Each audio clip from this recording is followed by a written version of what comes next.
ఇశ్రాయేలు దేశం శత్రువుల చేతిలో పడకుండా స్వేచ్ఛగా ఉన్న కాలం ఒకటి ఉండేది. ఆమోసు జీవించి తన సేవను అందించిన కాలం అదే.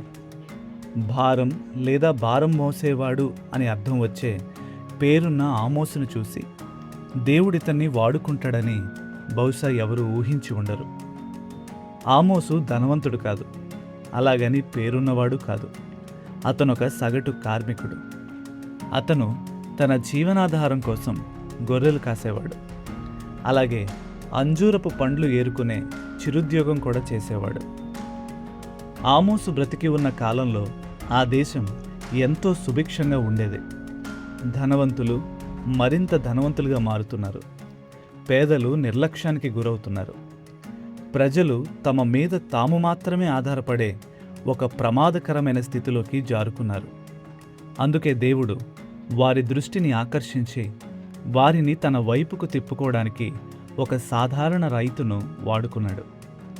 ఆమోసు కేవలం ఒక సామాన్యుడు మాత్రమే, కానీ అతను దేవుని చేతిలో ఉన్న ఒక సామాన్యుడు.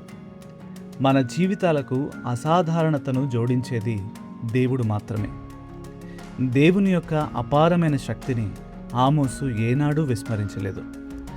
ఎంతో స్పష్టతతో, శక్తితో ముందుకు సాగడానికి దేవుని స్వభావాన్ని అర్థం చేసుకోవడమే అతనికి లభించిన ఏకైక స్ఫూర్తి.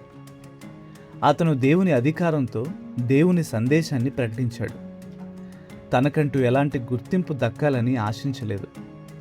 అది అతనికి ఏమాత్రం ముఖ్యం కాదు. సామాన్య వ్యక్తి, అసాధారణమైన దేవుడు, వీరిద్దరూ కలిస్తే ఏదైనా సాధ్యమే.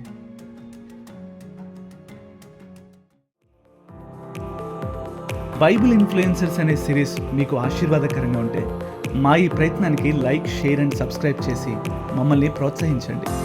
మరొక కొత్త బైబిల్ ఇన్ఫ్లుయెన్సర్తో మీ ముందుకు వస్తాం. Until then, god bless you.